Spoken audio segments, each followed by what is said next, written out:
Et si on se retrouvait pour un petit update lecture?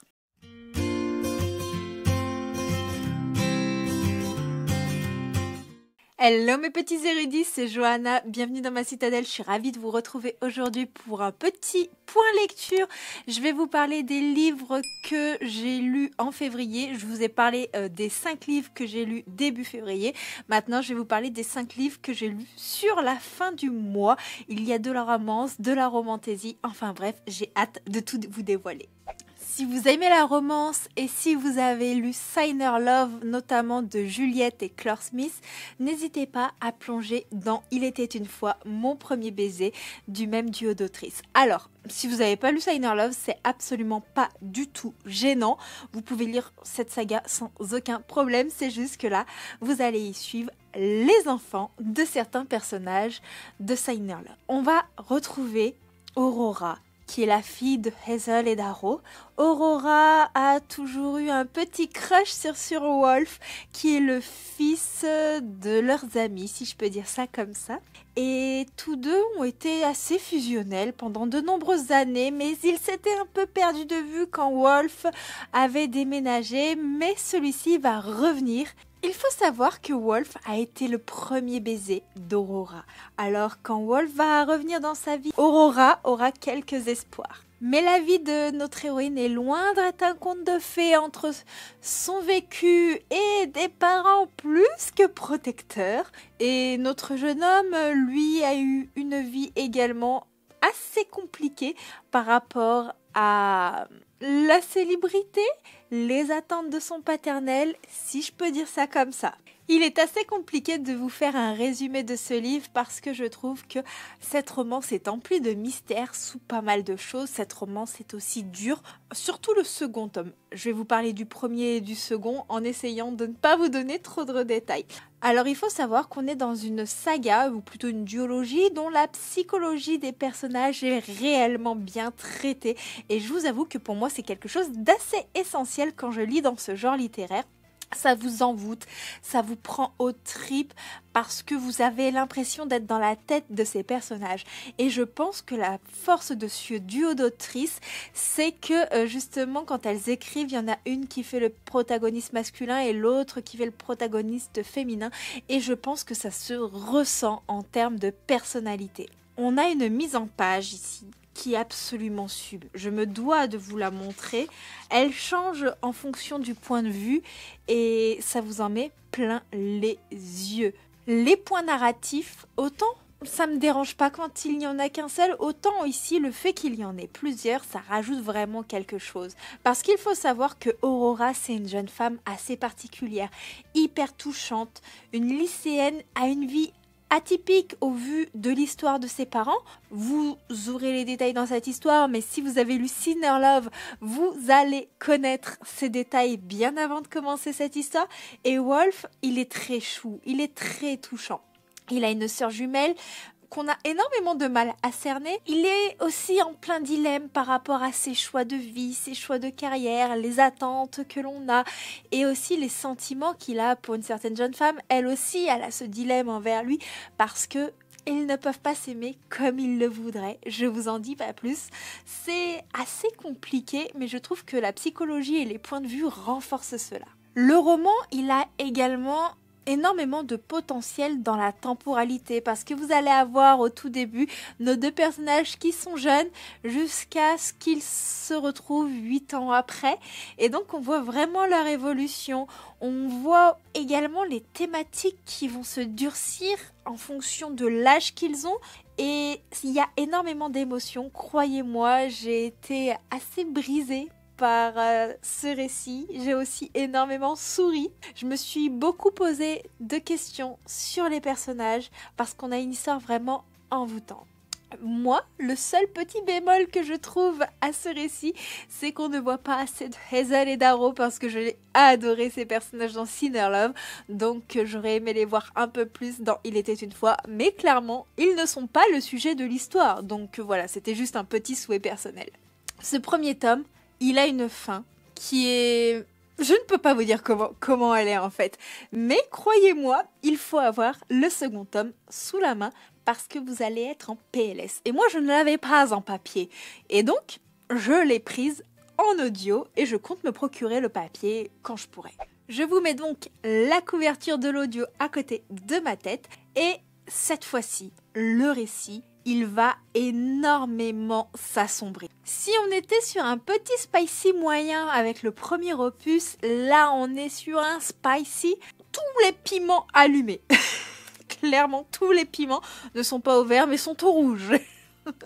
C'était un petit peu nul comme blague. Les personnages, ils ont évolué. Je ne vous dirai pas de quelle façon, mais ce tome 2, il a des mots qui vont transpercer d'émotions, qui vont vous déchirer le cœur. Le récit devient vraiment beaucoup plus sombre. Il est aussi beaucoup plus addictif, beaucoup plus mature au vu des thématiques, au vu de ce qui s'y passe. C'est absolument bien traité, c'est approfondi, ça vous déchire le cœur. Les personnages, ils sont de plus en plus complexes. Vous allez avoir un aperçu de leur histoire familiale, mais aussi des personnes qui composent leur famille avec beaucoup plus de développement là-dessus, étant donné que ça a un impact avec le passé, le présent, le futur.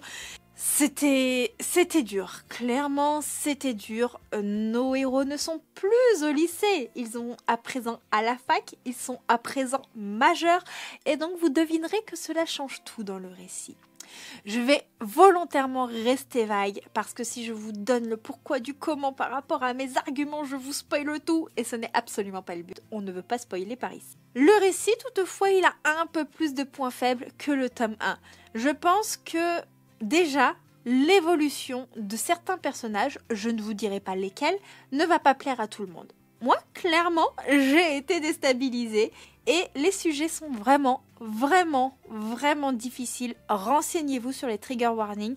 Je ne veux pas les citer ici parce qu'ils sont spoilants. Toutefois, si vous êtes sensible aux trigger warnings, regardez-les avant de vous lancer. Concernant les personnages, notre héroïne m'a un peu plus agacée par son comportement. On va dire que je ne cautionnais pas certaines choses, mais en soi, j'arrive à comprendre totalement. Ensuite, il y a un petit côté contradiction, interprétation, communication entre les personnages qui m'a fait un petit peu lever les yeux au ciel. Vous savez, c'est le genre de récit où on se dit si les gens réfléchissaient, si les gens communiquaient, eh ben ça irait déjà beaucoup mieux, malgré les actes, malgré le passé, les souffrances et ainsi de suite. Mais bon, on va dire que c'est un petit peu pareil dans la vie de tous les jours. On a énormément de mal à communiquer, ce qui crée des quiproquos, ce qui crée des conflits, des sous-entendus, tout ce que vous voulez. Il y a certaines choses où je me disais, oui, je comprends, mais non, il y a le petit côté déni, c'est un petit peu contradictoire. Bien évidemment, tout sert le récit, tout a une importance, tout est envoûtant, c'est addictif. Clairement, l'audio, je l'ai dégommé en une journée, donc c'est plutôt positif. En gros, je pouvais rien faire d'autre que de l'écouter. Donc voilà, franchement, découvrez, il était une fois. Dans cette histoire, on va y suivre Violette, qui va devenir une cavalière. À la base, elle était censée devenir une scribe, je crois, mais sa mère en a décidé autrement et donc pour devenir une cavalière, elle va devoir passer des épreuves et une fois ces épreuves réussies, elle va devoir passer d'autres épreuves et ainsi de suite lors de sa formation. Elle y risque sa vie à chaque instant, mais il faut savoir que Violette a une particularité physique qui fait qu'elle est un peu plus faible que les autres. Et donc forcément, toutes ces épreuves vont compliquer son ascension au sein de cette école de la guerre pour devenir la cavalière qu'elle souhaite être. Mais il y a également d'autres personnes qui lui veulent du mal parce que sa mère est une générale qui a fait tomber plus d'une personne de leur famille. Donc vous voyez, c'est un petit peu la personne à abattre, notre petite Violette. Et il y a Xenon. Xenon qui en veut beaucoup à la famille de Violette. Xenon qui a un rôle assez important dans cette académie, mais je ne peux pas vous en dire plus.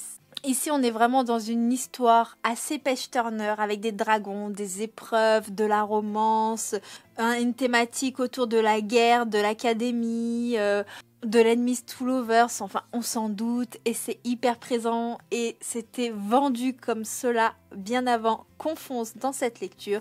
Et je peux vous dire que je n'ai pas été déçue du côté fluide et immersif de l'histoire. J'ai été plutôt déçue au côté de l'univers. Mais c'est parce que moi, vous savez, j'ai des attentes aujourd'hui en termes de world building. Et celles-ci n'ont pas été comblées. Toutefois, ça m'a pas empêché de dévorer ce livre, de ne pas arriver à fermer celui-ci, de vouloir tourner les pages, découvrir les aventures de Violette à chaque chapitre, découvrir une myriade de personnages qui sont très intéressants. J'ai vraiment quelques préférences en termes de personnages, des personnages que j'aime pas du tout, des personnages que j'adore. Et j'ai beaucoup aimé les interactions qu'il pouvait y avoir entre eux. J'ai adoré l'aspect qui touche au dragon, à la magie et au fonctionnement de la magie et des dragons. Je ne vous en dis pas plus parce que c'est quelque chose qui est assez bien fait dans l'histoire et je dois dire que c'était plutôt sympa de découvrir tout ça. Les chapitres, personnellement, ils contiennent pas de longueur. J'ai trouvé que ça défilait tout seul. Enfin voilà, il y a beaucoup de points positifs, mais il y a aussi des choses qui sont très clichés, des choses que l'on devine beaucoup trop facilement. Et je n'ai pas eu ce petit côté surprise dans ma lecture, vous savez. Ce petit côté novateur, pour moi, c'était du déjà vu. Après, j'ai déjà lu plein d'histoires avec des dragons. Donc ça joue aussi beaucoup, mais on a aussi ce petit côté cliché, que ce soit dans la romance, dans la relation, dans les choses qui se passent au niveau du world building. Il y a d'ailleurs notre personnage masculin qui m'a fait penser à d'autres personnages masculins de certaines sagas. Et il y a un petit côté... Non, je ne vous dirai pas ce petit côté, j'ai peur de trop vous en dire si je le mentionne.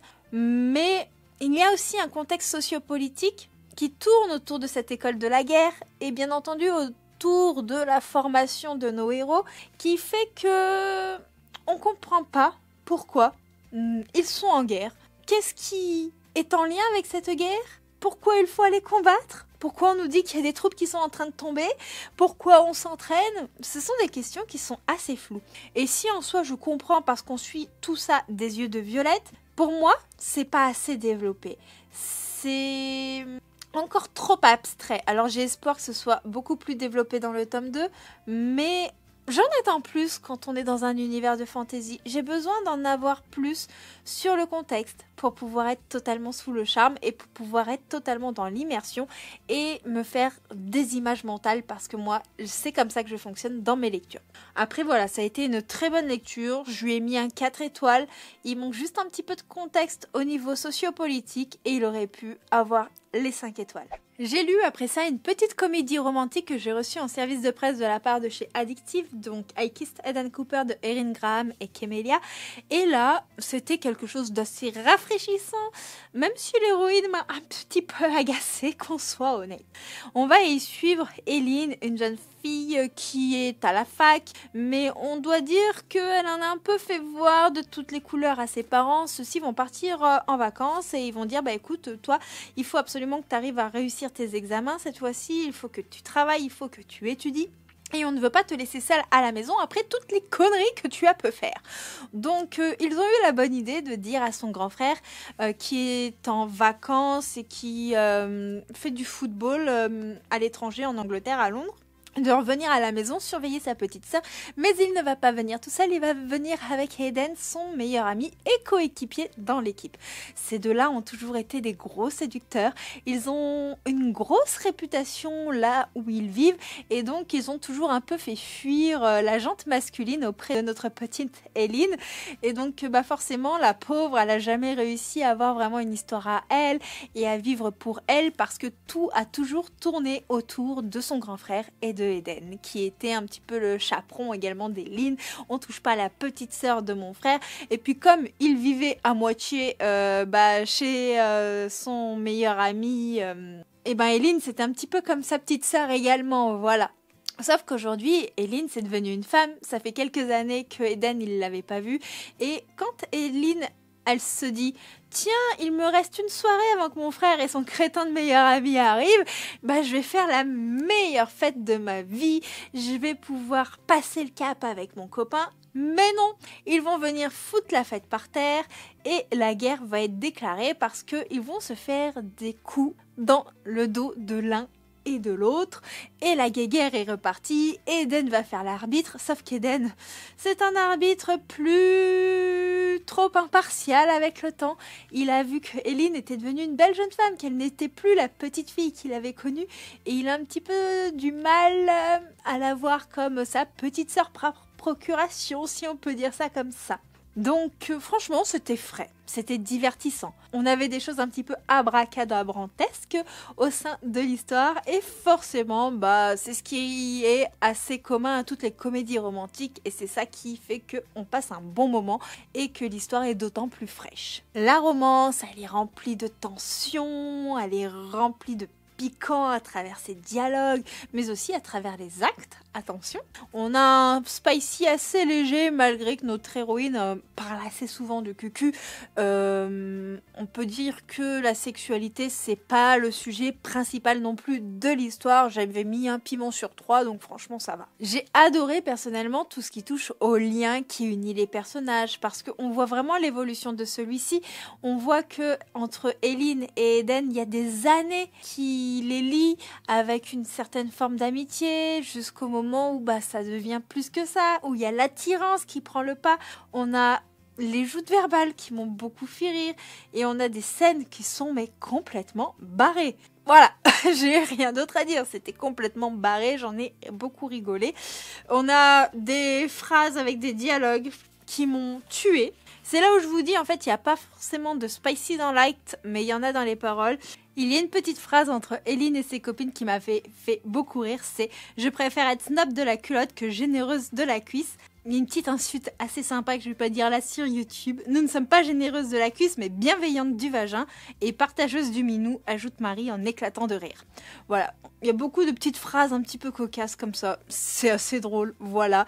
J'ai beaucoup aimé vraiment toute cette partie humoristique. Toutefois, il y a des thématiques qui m'ont complètement de développement lié au passé d'un des personnages. Il y a pas mal d'immaturité dans le comportement d'Elin et de son frère et je n'ai pas du tout été sensible au caractère d'Elin.